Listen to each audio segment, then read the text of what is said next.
எல்லாருக்கும் நமஸ்காரம். இன்னைக்கு திருக்கோளூர் பெண் பிள்ளை ரகசியத்தில் 57வது பிரவச்சனம். அவன் என்ன சொல்றான்னா, ராமானுஜர் இவர் தான் தெரியாம இவர்கிட்டயே சொல்றா, இருமிடர் பிடித்தேனோ செல்வப்பிள்ளை போலே அப்படின்வா. இது என்னன்னா, பெருமாள் ஆக்சுவலா இவர் ராமானுஜர் ஸ்ரீரங்கத்துல ஒரு சூழ்நிலை காரணமாக வெளியேற்றுற, அது பின்னாடி வர பிரவச்சனங்களில் வரும், நான் சொல்கிறேன். ஏன்னா இப்போ நம்ம சொன்னோம்னா நமக்கு நேரம் ஆகிடும். அதனால் இவர் ஒரு சில காரணங்களால் ஸ்ரீரங்கத்தை விட்டு வெளியில் வருவார். ஸ்ரீரங்கத்தை விட்டு வெளியில் ஸ்ரீரங்கம் ஊரை விட்டே ஓடி வந்துடுவார். ராத்திரியாக கிளம்பி வந்துடுவார். அவர் மேல்கோட்டைக்கு வரார். மேல்கோட்டைக்கு வர வழியில் ஒரு இடத்துல தங்கியிருக்கார். மேல்கோட்டைக்கு அதாவது அவர் வருவார், மேல்கோட்டைக்கு வரணுன்ட்டு வருவார். வரும்போது மேல்கோட்டைக்கு வந்துடுவார். அங்கே தங்கியிருப்பார். ராத்திரி தங்கியிருக்கும் போது இவர் கையில் ஒன்றுமே இல்லை, எதையுமே எடுத்துன்னு வரல. இவர் உயிர் பொழைச்சா போறன்ட்டு ஓடி வந்துடுவார். என்கிட்ட திருமணம் இல்லையே, நான் என்ன பண்ணுறதுன்னு அப்படியே படுத்துட்டு யோசனை பண்ணிட்டு ராத்திரி. அப்போ பெருமாள் அனுபூதின்றது என்னென்னா, அதாவது கனவு மாதிரி இருக்கும். உண்மையாகவே நடக்கிற விஷயமா தான் இருக்கும். ஆனால் கனவு மாதிரி இருக்கும் உங்களுக்கு. அது அப்புறம் அது கனவுன்னு தான் தோணும். நிஜமாக நடந்ததா உங்களுக்கு தோணாது. கனவுல வந்த மாதிரி தான் இருக்கும். அந்த மாதிரி பெருமாள் சொல்றாரு, இந்த நீ படுத்துட்டு இருக்கியே, அந்த இடத்துக்கு நேராக கீழே திருமணம் இருக்கு. அந்த திருமணம் எடுத்துக்கோ, அதுக்கு கீழே நான் இருக்கேன், என்னை எடுத்து வெளியில வச்சு கோயிலை கட்டுன்னுவார். பெருமாள் சொல்லிட்டு போயிடுவார். சொன்ன உடனே ராமானுஜருக்கு புரியாது. ராமானுஜர் அப்புறம் எழுந்த உடனே கண்டுபிடிச்ச உடனே காத்தால எழுந்து அந்த இடத்துல நோண்டி பார்க்குறாரு. உள்ள கீழே திருமணம் இருக்கு நிறைய. திருமண் ஞாபகம் வச்சுக்கோ. அதான் வெள்ளையை எட்டுக்கிறோமே, நாம எடுக்கும்போது வெள்ளையில எட்டுக்கிறோமே, அதுக்கு பேர் திருமண்ணுன்னு பேர். திருமண்றது மண். இது ஆக்சுவலாக மண்ணு தான். அது பூமியிலேருந்து எடுத்துக்கிற மண்ணு தான், வெள்ளை மண். அதான் திருமண். ஸ்ரீ ஸ்வர்ணம் நடுவில் கட்டுக்கிறது ஸ்ரீஸ்வர்ணான்வா. ஸ்ரீ ஸ்வர்ணம், ஸ்ரீன்னா மகாலட்சுமி, ஸ்வர்ணம்னா மகாலட்சுமி போன்ற தங்கமானது. மகாலட்சுமி ஞாபகப்படுத்தக்கூடியது. இந்த ரெண்டு சைடில் இருக்கிறதும் பெருமாள், நடுவில் இருக்கிறது மகாலட்சுமி அப்படிங்கிறதாக அர்த்தம். இது திருமணம் எடுக்கும் போது கீழே கூட கீழ் நுனி வெள்ளையில் சேரணுமா, வெள்ளையில் தொட்டுட்டு தான் இருக்கணுமா. அந்த இது அதாவது பெருமாள் தயார் சேர்ந்து இருக்கான்றது மாதிரி. அந்த நடுவில் கேப் விடாமல் கீழே வெள்ளை அந்த பெண்டாருது இல்லையா, கீழே இருக்கிற அந்த வளைவு இருக்கு இல்லையா, நாங்கள் வளைவாக போட்டுப்போம். பெண்களுக்கார பட்டையாக போட்டுப்போம், மூக்கில் நீட்டி விட்டு. அதுலேருந்து போகணுமா, அந்த மூக்கில் நீட்டி விட்டுருக்காளே, அதுக்கு நேராக மேலே அந்த வெள்ளையை தொட்டுட்டு போகணுமா சேப்பு போடு. அப்போ தான் அது பெருமாள் இது புண்டரீகம்னு பேர் அதுக்கு. அதை இட்டுக்கிறதுக்கு அது அந்த மாதிரி தான் இட்டுக்கணுமா, அதுதான் மரபு. சரி, அது போகட்டும். இதில் என்னென்னா, இவர் அங்கே உட்காந்தோடனே கிடச்ச உடனே பெருமாளை எடுத்து வச்சு எல்லாம் பண்ணுறாரு. பெருமாள் எடுத்து ஆராதனை பூஜை எல்லாம் பண்ணுறாரு. ஊர் ஜனங்கள்லாம் ஓஹோன்னு கொண்டாடுறது. ஊர் ஜனங்கள்லாம் என்ன சொல்கிறது, ஊர் ஜனங்களுக்கு பெருமாள் வச்சு எல்லாம் பண்ண எல்லாருக்கும் சமாசனம் பண்ணுறாரு. அங்கே மேல்கோட்டையில் இவர் எல்லாருக்கும் சமாசனம் பண்ணி விடுறாரு. அப்போ யாருன்னே இல்லை. இவர் போகிறதே அங்கே போய் ஒரு சேரியில் தான் உட்காந்துருக்காரு. அவர் உட்காந்துருக்கும் போது அவர் பேர் அந்த இதுக்கு இருக்க பேரே, அந்த சேரியிலேருந்து தான் அந்த பெருமாள் இருக்கார். அங்கே தான் எடுத்து வச்சு கோயிலை கட்டுறார். சேரி ஜனங்கள்லாம் அங்கே போயிடுது. திருக்குளத்தாருன்னு அவளை இது பண்ணி வச்சுருந்தாரு. ராமானுஜர் தான் அவளை திருக்குளத்தாருன்னு அவளுக்கெல்லாம் சமாசனம் பண்ணார். சமாசனம் பண்ணி அவளுக்கெல்லாம் கோயிலில் கொண்டு வச்சார். கோயிலில் கொண்டு பார்க்க வச்சார். இப்போ கோவில் பிரவேசம்னு ஒன்று பண்ணுறாளே, திருக்கோயில் பிரவேசம்னு இவா பண்ணார், காந்தி பண்ணார்னு சொல்கிறாளே, ராமானுஜர் 1000 வருஷத்துக்கு முன்னாடி பண்ணியிருக்காரு. மேல்கோட்டையில் அதை பண்ணியிருக்காரு. அதை எல்லாரையும் உள்ள கூட்டு போயிருக்கார். அந்த பெருமாளை வச்சு எடுத்து வச்சு கோயிலை கட்டினார். கோயிலை கட்டினோடனே அந்த ஊர் ஜனங்க எல்லாமே ஆசைப்படுறது அங்கே இது கட்டணும்னு. பெருமாளுக்கு அங்கே நம்ம உற்சவம் எல்லாம் பண்ணணும்னு. உற்சவம் பண்ணணும்னா உற்சவத்துக்கு உற்சவர் வேணும். உற்சவர் அங்கே இருக்காரு. இந்த பெருமாள் இங்கேயே இருக்காரா? உற்சவர் நம்ம தான் பண்ணணுமா? இல்லை இந்த பெருமாள் மாதிரியே உற்சவர் இங்கே மூலவர் இருக்காருன்னா உற்சவர் இருப்பார். சரி, நான் நாளைக்கு சொல்கிறேன் இதுக்கு என்ன பண்ணுறதுன்னு ஊரில் ஜனங்கள்லாம் ராமானுஜர்கிட்ட சொல்லுவா, உற்சவர் வேணும்னுவா. உடனே யோசிச்சுட்டு நாளைக்கு சொல்கிறேன்னு சொல்லிட்டு அன்றைக்கி ராத்திரி பெருமாளை கேட்பார். இந்த மாதிரி இருக்கே, உற்சவர் வேணுங்கிறாளே, உற்சவர் வேணும் தான், நியாயம்தான். உற்சவராக நீ எங்கேயாவது இருக்கியா, இல்லை நான் புதுசாக செய்யணுமா? எனக்கு உன்னோட வழியை காட்டு, நான் எப்படி உற்சவர் அடையிறதுன்ற வழியை காட்டுவார். அன்றைக்கும் பெருமாள் அனுபூதி வருவார். பெருமாள் சொல்லுவார், நீ உற்சவரை கேட்குறதெல்லாம் இதெல்லாம் ஒன்றும் இல்லை. நான் உற்சவர், நான் எந்த காலத்து கோயிலோ நான் இருக்கேன் இங்கே. நான் எவ்வளவோ காலத்து பெருமாள், பழைய பெருமாள். என்னுடைய இது இங்கே இருக்கு. என்னுடைய பெருமாள் இங்கே இருக்கார். என்னுடைய உற்சவர் ராமப்பிரியன்னு பேர் அவருக்கு. ராமப்பிரியன்னு பேரு. ராமப்பிரியன்னா ராமனுக்கு பிடிச்ச பெருமாள்னு அர்த்தம். ராமன் ஆராதனை செய்த மூர்த்தின்னு அர்த்தம். பிரம்மன் பூஜை செய்த மூர்த்தியை ராமனுக்கு கொடுத்தாராம். அதாவது ராமர் வந்து பட்டாபிஷேகத்தப்ப என்ன பண்ணிடுறாரு, பிரம்மா அவருக்கு அவர் வச்சுன்னு பூஜை பண்ணியிருந்த அந்த இதை வந்து இஸ்வாகு வம்சத்தில் இருக்கிறவளுக்கு கொடுத்துருவார். இஸ்வாகு வம்சத்தில் வந்து அந்த பெருமாள் ஸ்ரீரங்கம் பெருமாள் அங்கே இருக்கார். அவரை தான் எடுத்து விபீஷணகிட்ட கொடுத்தாரு. நீ கொண்டு போய் சிலோனில் வச்சுக்கோ அப்படின்னு. சிலோனில் வச்சு நீ பூஜை பண்ணு, இதுதான் என்னோட மொத்தத்துக்கும் ஒன்று ஒன்று கொடுப்பார். அதே மாதிரி குகனுக்கு பார்த்தா, குகனுக்கு எந்த காலத்தையும் ஓட்டையாகாத ஒரு அந்த அந்த இது சொல்லுவா இல்லையா, பத்தை, அதை ரெடி பண்ணி போட்டை ரெடி பண்ணி கொடுப்பார். அந்த அந்த போட்டு பக்தி இருக்க தான் போகும், இல்லாட்டா அவரே ஓட்டினாலும் போகாது, மறுபடியும் இங்கேயே கொண்டு விட்டுரும். பக்தி சார்ந்தவாளாக இருக்கணும். 2 பேர் இருந்தால் அதுக்கேற்ற மாதிரி சின்னதாகிடும், 200 பேர் இருந்தால் அதுக்கேற்ற மாதிரி பெருசாகிடும். அந்த மாதிரி ஒரு போட்டை ராமர் வந்து அருளால் அவர் கொடுக்குறாரு குகனுக்கு. விபீஷணனுக்கு இதை கொடுக்குறாரு. அது மாதிரி விபீஷணனுக்கு வந்து இந்த பெருமாளை கொடுத்தாரு. பெருமாள் தான் ஸ்ரீரங்கத்தில் பள்ளி கொண்டு வருவார். அதை தெரியும் உங்களுக்கு. அதை அவர் எடுத்துன்னு போகிறார். இயற்கை உபாதை ஏற்படுது. பிள்ளையார் வந்து பிள்ளையார பெருமாள் சொல்கிறார். பெருமாள் பிள்ளையார்கிட்ட சொல்கிறேன். பிள்ளையார் வந்து குழந்த மாதிரி வந்து அந்த பெருமாளை கையில் வாங்கி வச்சுட்டு இவர் வந்து பல்லு தேய்ச்சிட்டு இவர் நித்திய அனுஷ்டானங்கள்லாம் பண்ணிட்டு வரத்துக்குள்ள அது பெருமாளை கீழே வச்சுட்டு போயிடும். கீழே வச்சுட்டு போயிடும். பெருமாள் அங்கேயே ஸ்தாபிதம் பண்ணிடுவார். எடுக்க முடியாது. விபீஷணர் புலம்புவார். புலம்பும் போது அந்த குழந்தைய இந்த மாதிரி நீ பண்ணிட்டியா, அந்த குழந்தைய விரட்டும் போது அந்த குழந்தை தான் போய் உச்சி பிள்ளையார் கோயிலில் பிள்ளையாராக போய் உட்காந்து அங்கேருந்து அனுகிரகம் பண்ணும். நான் பிள்ளையார், இது நான் பண்ணல, உங்கள் பெருமாள் என்கிட்ட சொல்லி தான் நான் பண்ணேன்வார். இந்த பெருமாள்கிட்ட வந்து கேட்பார். ஆமாம், எனக்கு இந்த இடம் ரொம்ப பிடிச்சிருக்கு, அதனால் நான் இங்கே இருக்கேன். நான் அப்போ கூட தெற்கு பக்கம் தான் முகத்தை வச்சுருக்கேன், உன்னை தான் பார்த்துருக்கேன், நீ தானே வந்து என்னை பூஜை பண்ணிட்டு போன்னு சொல்லுவார். அந்த மாதிரி விபீஷணர் கொடுக்குறாரு. விபீஷணருக்கு இந்த பெருமாளை கொடுத்த உடனே ராமரோட இதில் வச்சு ராமரோட அவையில் வந்து பெருமாள் இல்லாத போகிறது. அப்போ என்ன பண்ணுறார், பிரம்மன் மறுபடியும் ஒரு பிரம்மா வந்து மறுபடியும் ஒரு பெருமாளை கொண்டு கொடுக்குறாரு. அதுதான் ராமப்பிரியன். அந்த பெருமாளை தான் ராமர் வச்சு பூஜை பண்ணிட்டு இருக்காரு. ராமர் வச்சு பூஜை பண்ணிட்ட பெருமாள் அவர் ஒரு தடவை இங்கே வந்தப்போ இங்கே வந்து ஸ்தாபிதம் பண்ணிட்டு போயிட்டார் அந்த பெருமாளை. அவர் இங்கே இருக்கார். நான் வந்து ராமருக்கு பிடிச்ச பெருமாள், ராமர் என்னை ஆராதனை பண்ணியிருக்கார். ராமருக்கு வந்து பிரம்மா வந்து அந்த பழைய மூர்த்தி ஸ்ரீரங்கம் பெருமாள் போன உடனே இந்த மூர்த்தியை கொடுத்தார், நான் ராமப்பிரியன் அப்படின்னு சொல்லுவார். நான் அங்கே இருக்கேன். நான் இப்போ எங்கே இருக்கேன்னா, நான் இருக்கேன், என்னோட வரலாறு வந்து இது மாதிரி. நான் வந்து இப்போ பாதுஷா கிட்ட இருக்கேன், டெல்லி பாதுஷா கிட்ட இருக்கேன்.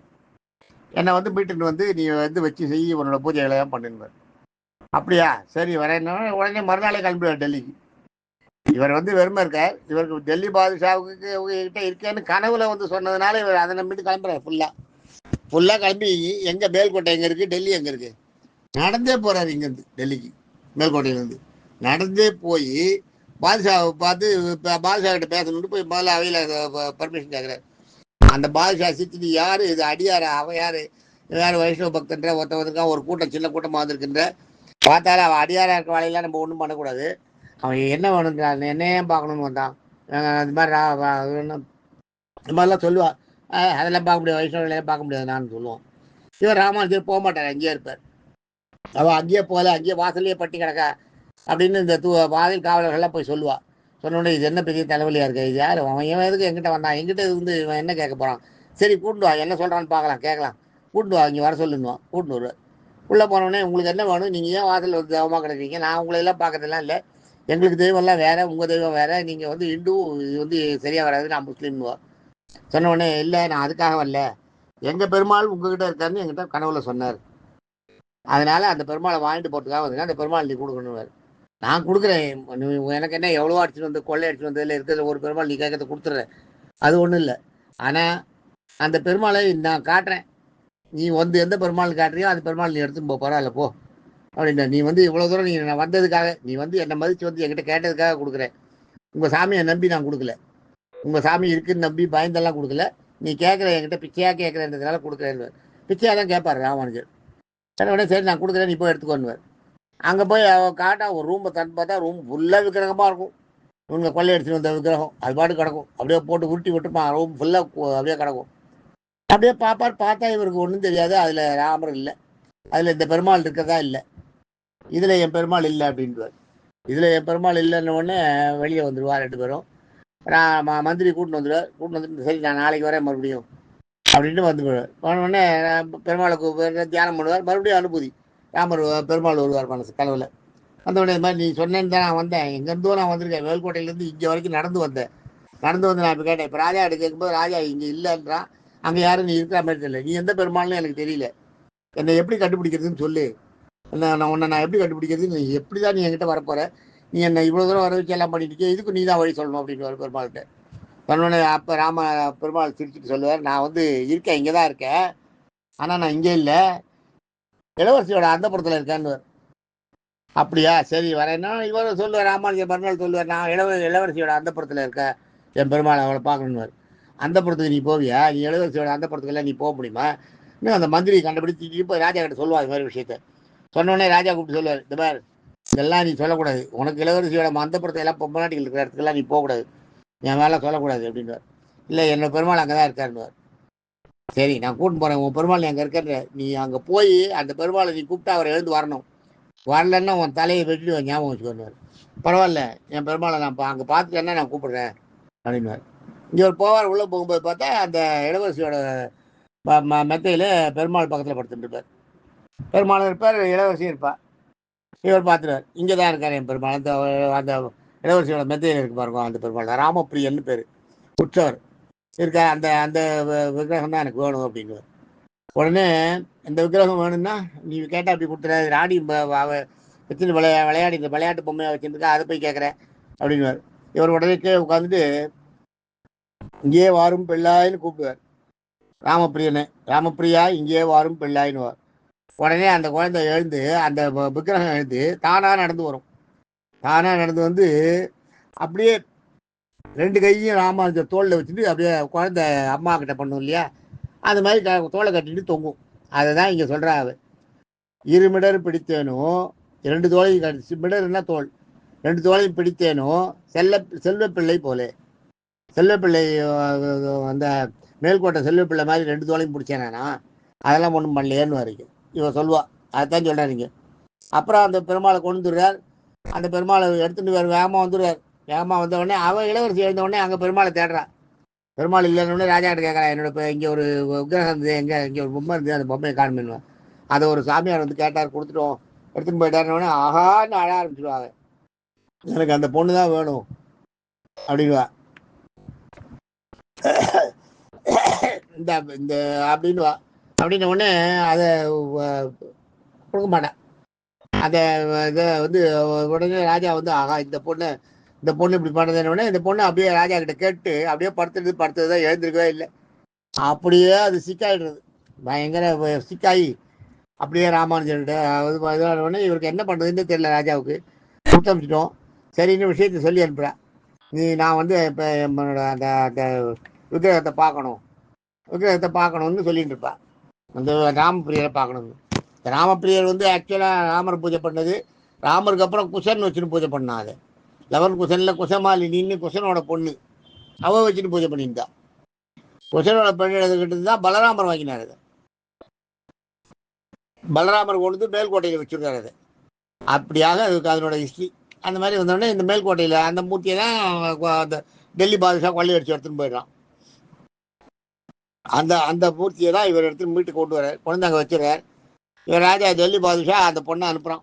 அந்த பொண்ணை சரி இந்த பொண்ணை எப்படியாவது காப்பாற்றி ஆகணும், இது உயிர் போயிடும் போல இருக்குது, சாப்பிடவே இல்லை, அப்படியே இழைச்சி ஒரு 2 நாள்லேயே ஒரு மாதிரி ஆகிடுது, ஒரு மாதிரி இது இல்லாத போயிடுது, துரத்து இல்லாத போயிடுது. உடனே எல்லாம் கூப்பிட்டு அனுப்பிச்சு ராஜா வந்து எல்லாம் கூட அனுப்பிச்சு அனுப்புவான், கூட அனுப்பி அனுப்புவான்.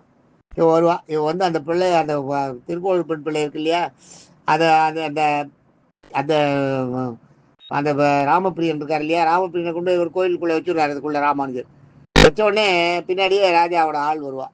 இது மாதிரி அந்த பிபி வந்து சாப்பிடாம இருக்கா, அவள் சாப்பிட மாட்டேங்கிறா, அவளை பண்ணுவாங்க, நீங்கள் வேணால் ராமப்பிரியனை எடுத்து போங்க. ராமப்பிரியனை எடுத்து பார்ப்பாரு, எடுக்கவே முடியாது, அவளால் அசைக்கவே முடியாது. உடனே இவளுக்கு பிபி கிட்ட போய் சொல்லுவா, அதை அசைக்கவே இல்லை, அப்படியே வேறு விட்டு வரமாட்டேங்கிறது, கையில் எடுக்க முடியல எங்களால்ன்னுவா, பேத்தெல்லாம் எடுக்க முடியல அப்படின்வா. உடனே பிபி என்ன பண்ணா, என்ன அங்கே கூட்டின்னு போங்கன்னுவா. உடனே அந்த பிபியை அந்த இளவரசியை வந்து இந்த டெல்லி பாஷாவோட இளவரசியை கூட்டின்னு வருவா. இங்கே எங்க மேல்கோட்டை கூட்டின்னு வருவா. மேல்கோட்டை கூட்டின்னு வந்து அவளை அப்படி அனுப்புவார் உள்ள. அவள் வந்து அந்த பெருமாளை பார்த்தோன்னே ராம ராமப்பிரியனை பார்த்த உடனே அப்படியே ஆஹா நீ இங்கே இருக்கியா, நான் உன்னை எங்கெங்கேயோ தேடிட்டு இருக்கேன்னு ஓடி போவான். யாரும் தடுக்காதீங்க கொண்டு அவளை. அவள் துளுக்க பொண்ணுவ. அவள் உள்ளே ஓடுவான். ராமானுஜர் வந்து அதெல்லாம் பார்க்கலன்றதுக்கு பாருங்க எவ்வளோ காலத்துக்கு முன்னாடி அது எவ்வளோ ரெவல்யூஷனிஸ்ட் ராமானுஜர். ராமானுஜர் ஆக்சுவலாக ஒரு புரட்சிக்காரர். அவரை மாதிரி ஒருத்தரால் பண்ணவே முடியாது. அந்த முஸ்லீம் லேடியை கோவிலுக்குள்ளே அலோவ் பண்ணுறாரு. அவன் போகிறா, போயிட்டு கொஞ்ச நேரத்துக்கெல்லாம் காலையே காணும், கதவு சாத்திடுவா. அவரை ஏதாவது பேசிக்கிட்டோன்னு விட்டுருவா. இப்போ கொஞ்ச நேரத்துக்கெல்லாம் காணவே காணும். கதவை திறந்து பார்த்தா உள்ள பிபிஏ காணும். பெருமாள்கிட்ட பிபி எங்கன்னு கேட்பார். அப்புறம் ராமப்பிரியன் அவள் என்னோட சேர்த்துட்டா, அவள் எங்கள் கூடயே இருக்கான்னுவார். இன்றைக்கும் பார்த்தீங்கன்னா மேல்கோட்டை போனீங்கன்னா பெருமாளுக்கு கீழே சின்னதாக பிபி உருவம் ஒன்று இருக்கும். பிபியோட உற்சவரம் உள்ளே வச்சுருக்கா, பெருமாளுக்கு பக்கத்தில் ஞாபகம் வச்சுக்கோ. இப்பயும் இருக்குது. இப்பயும் மேல்கோட்டையில் பிபியோட உருவம் உள்ளே இருக்குது. பெருமாளுக்கு ஒருத்தர் காலடி கீழே இருக்கும். அந்த மாதிரி ராமானுஜர் அது மாதிரி அவளை காப்பாற்றி கொண்டு வர அந்த மாதிரி கொண்டு விடுறார். அதுக்குள்ளே இவருக்கு வந்து இதுலேருந்து வந்துடுறார். ஆக இந்த மாதிரி ராமானுஜர் வந்து அதைத்தான் இவன் சொல்கிறான். இருமிடர் பிடித்தவன ராமானுஜரோட தோலை போய் கட்டி பிடிச்சிட்டானா இவரை பற்றின கதையை தான் சொல்கிறா. இவர் பண்ணதை தான் சொல்கிறா. இவருக்கு அதெல்லாம் நினச்சி பார்க்குறாரு மனசில் ராமானுஜர். ஆகா இதெல்லாம் இவளுக்கு எப்படி தெரிஞ்சுது, இவன் எப்படி சொல்கிறா, இவளுக்கு எப்படி தெரிஞ்சுது. செல்வப்பிள்ளைன்ற அந்த செல்வப்பிள்ளைன்றது ஆக்சுவலாக இப்போ சம்பத்குமாரன்னு பேர். பெருமாளோட பேர் சம்பத்குமாரன் பேர். சம்பத்னா செல்வம், குமாரன்னா பிள்ளை, செல்வ பிள்ளைன்னா தமிழில் மாற்றிட்டா, அவ்வளோதான். சம்பத்குமாரன் பேர் பெருமாளோட பேர். அந்த பெருமாளை வந்து நம்ம இது பண்ணது, பெருமாளை கொண்டு வந்து வச்சது, இதெல்லாம் இவ சொல்கிறாள். எவ்வளோ அழகாக இவளுக்கு தெரிஞ்சுது, இதெல்லாம் எப்படி இவளுக்கு தெரிஞ்சுதுன்னு அவள் நினச்சி ஆச்சரியப்பட்டு போகிறாள். ராமானுஜர் ஆச்சரியப்பட்டு போகிறார். போயிட்டு அப்போ தான் சொல்கிறாரு, மறுபடியும் சொல்கிறார் அவர்கிட்ட, இது வந்து புகுமூர், இது போகுமூர் இல்லை, இங்கேருந்து நீ போகக்கூடாது அப்படின்னார். நான் என்ன சாதாரண முதல் புழுக்க மாதிரி, நாங்கள் வயலில் இருந்தாருன்னு வரப்பில் இருந்தாருன்னு எனக்கு அதை பற்றி ஒன்றும் இல்லை, நான் எங்கே இருந்தாலும் எனக்கு ஒன்றும் இல்லை, நான் என்னோடய குழப்பை பார்த்துட்டு நான் வெளியில் போகிறேன் அப்படின்வா. அப்போ இல்லை நீ போகக்கூடாதுன்னு சொல்லுவார். அப்போ அவள் என்ன பண்ணுவாள், அடுத்த கதையை சொல்லுவாள். அது அடுத்தது என்னன்றதை நம்ம பார்ப்போம். அடுத்த பிரவச்சனம் என்னன்றதை பார்ப்போம். தேங்க்யூ.